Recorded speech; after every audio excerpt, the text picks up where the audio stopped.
Como eu sempre falo por aqui, livros são a maneira mais fácil e barata da gente adquirir conhecimento. Neles, a gente pode encontrar conceitos que valem bilhões e pagar 20, 30 reais por isso. E no vídeo de hoje, a gente vai estar falando aí sobre o livro do Charlie Munger. Na verdade, não é um livro dele, é um livro escrito pelo Trent Griffin. E o livro é Charlie Munger, The Complete Investor, ou O Investidor Completo. Esse livro, o autor pega algumas citações do Charlie Munger e traz para nossa realidade, tentando trazer isso da maneira mais simples possível. Com certeza foi um dos melhores livros que eu já li sobre investimentos, porque deixa bem conciso, simples e numa linguagem muito legal de se ler, tá? Então, já recomendo o livro de antemão e o link para você comprar vai estar aqui na descrição. Se você não sabe ainda, o Charlie Munger é o braço direito do Warren Buffett na Berkshire Hathaway, que é a empresa que os dois tocam juntos há muitos anos e é inclusive uma das maiores empresas do planeta.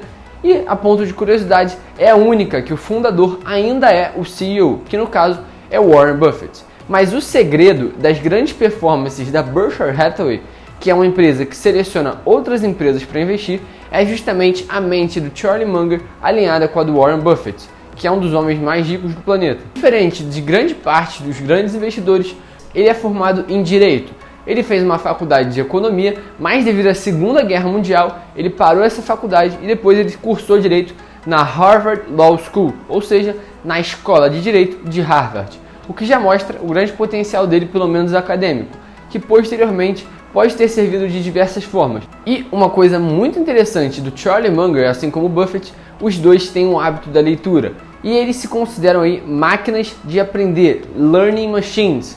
E é justamente isso que ele fala bastante no livro. Os grandes investidores sempre vão estar buscando ser learning machines, ou seja, sempre ter uma máquina de aprendizado para sempre aprender cada vez mais. Não tem aquela de, agora eu sou bilionário, eu vou parar. Enfim, você está vendo que o cara tem bilhões e bilhões de dólares, mas mesmo assim ele nunca vai deixar de lado o conhecimento, porque ele sabe que é isso que fez ele chegar até lá e provavelmente pode fazê-lo chegar aos próximos bilhões. Outro ponto que ele cita no livro, não só para analisar empresas, mas para facilitar a sua vida como um todo, é você sempre usar checklists. E aqui, eu peguei aqui uma na página 7 do livro, que ele fala muito interessante, tá?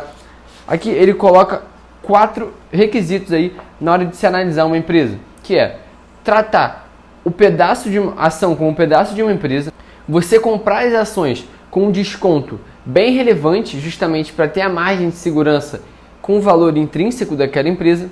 Depois, você entender que o Mr. Market, que é o senhor mercado do livro Investidor Inteligente, que é bipolar, vai sempre tentar você tomar as suas piores decisões.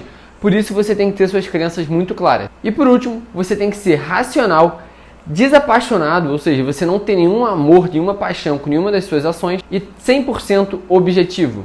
O método de investimento que tanto Warren quanto Charlie usam é justamente o Value Investing, que é o investimento em valor. E a grande doutrina do Value Investing é você comprar boas ações de boas empresas que estejam sendo negociadas a bons preços. E daí a gente já chega num ponto muito interessante. O Buffett, antes de se unir tanto assim com o Munger, ele pensava da seguinte maneira: não importa tanto assim se a empresa é boa, eu quero é um preço bom. Já o Munger sempre pensou um pouco diferente. Ele acredita que pode ser sim a um preço mediano, desde que seja uma boa empresa. Então, eles têm aí um pensamento contrário e justamente a partir do ponto que o Buffett começou a escutar um pouco mais o ponto de vista do Munger, eles mudaram um pouco a perspectiva na análise de ações e isso ajudou muito a performance da Berkshire Hathaway. E uma coisa muito interessante do modelo justamente de Value Investing, que se origina lá do Benjamin Graham, que é o autor do livro Investidor Inteligente, é a gente entender que a estratégia do Value Investing ou investimento em valor, a gente vai estar sempre focando em uma performance boa a longo prazo, porque essa estratégia, em grande parte do tempo, vai ter uma performance inferior ao mercado quando ele está aí um bull market, ou seja, para quem não sabe, bull market é um mercado de alta. Então, quando todo mundo está ganhando muito, o Value Investing acaba andando de lado ou até perdendo. Isso vai exigir muita resiliência mental. Talvez seja esse um dos maiores motivos aí do Warren Buffett não ter tido uma performance acima dos mercados nos últimos anos, porque a gente vê que isso é uma grande característica do investimento em valor.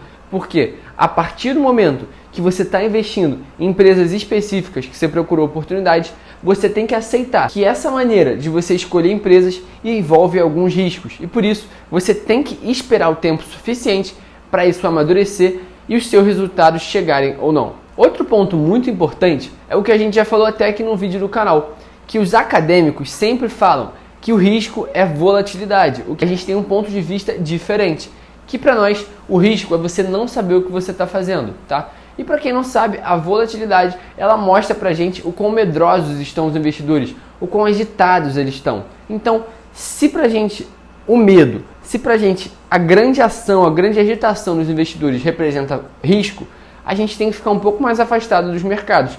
Mas se a gente entende isso como um momento de oportunidade porque os preços caíram, é sim uma boa maneira de se enxergar os investimentos. E é assim que o Warren Buffett e o Charlie Munger enxergam a volatilidade, como uma oportunidade de você comprar boas empresas com preços melhores.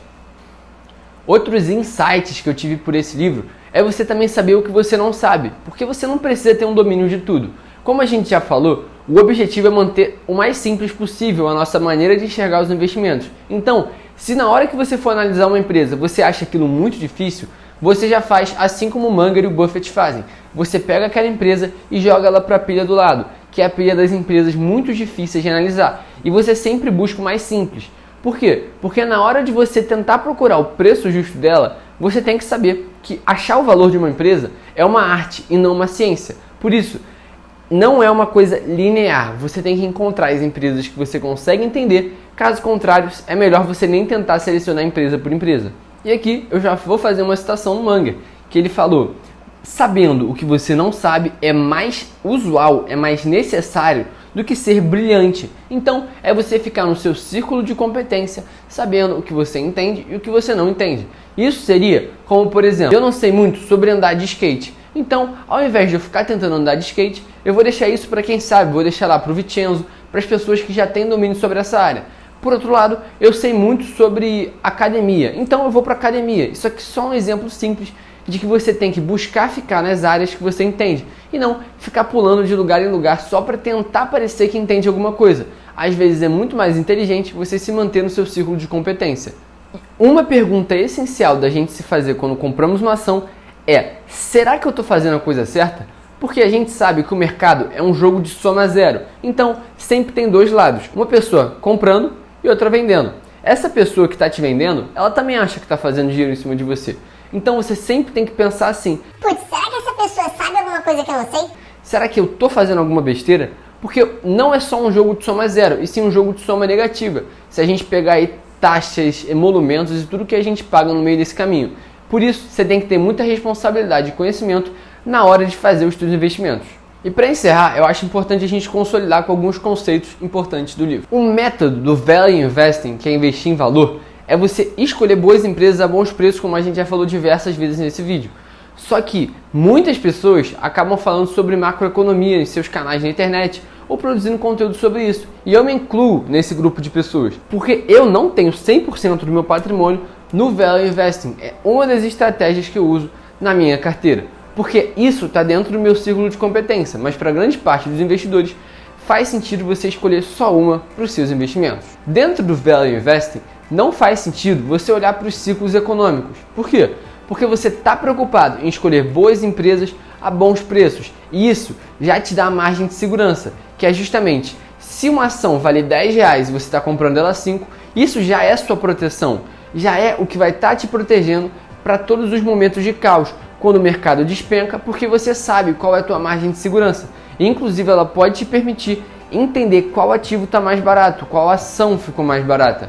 Porque se a ação, como eu já falei, tem um valor de 10, custa 5 e cai para 3, você vai continuar comprando mais e mais e mais, porque você tem dentro da sua cabeça o valor justo daquela empresa, você calculou isso. Inclusive, tem um vídeo aqui te ensinando sobre isso. Então, não faz sentido você se preocupar com os ciclos econômicos. Mas como eu tenho outras estratégias na minha carteira, eu acredito que faça sentido sim para mim. Inclusive, esse livro que eu estou lendo agora, comprei nos últimos dias, que é o livro do Ray Dalio, Big Debt Crisis. E é um livro que fala sobre ciclos econômicos, ciclos de dívida e o endividamento das populações como um todo. Então, se você é um value investing, talvez não faça sentido ler um livro do Ray Dalio, só se você quiser entender o outro ponto de vista.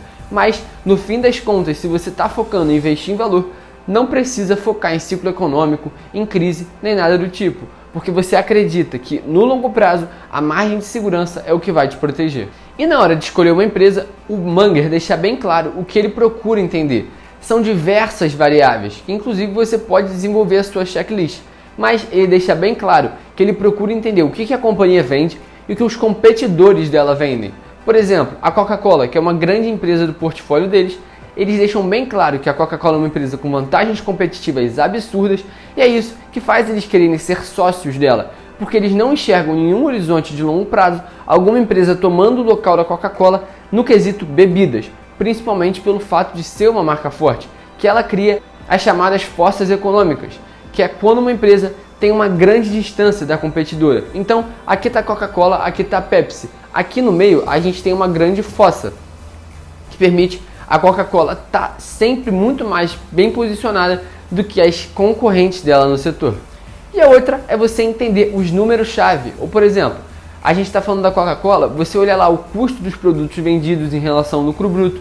Se a gente está falando de empresas como Engie, que é uma empresa de energia, você entender o quanto ela está gerando de energia, o quanto está sendo consumido, o quanto ela precisou gerar mais, os riscos desse setor, etc. E além de tudo, você tem que estar sempre entendendo toda a dinâmica, tudo o que está acontecendo por dentro daquela empresa. E os números te ajudam muito para entender isso na contabilidade, na prática. E esse foi o nosso vídeo de hoje.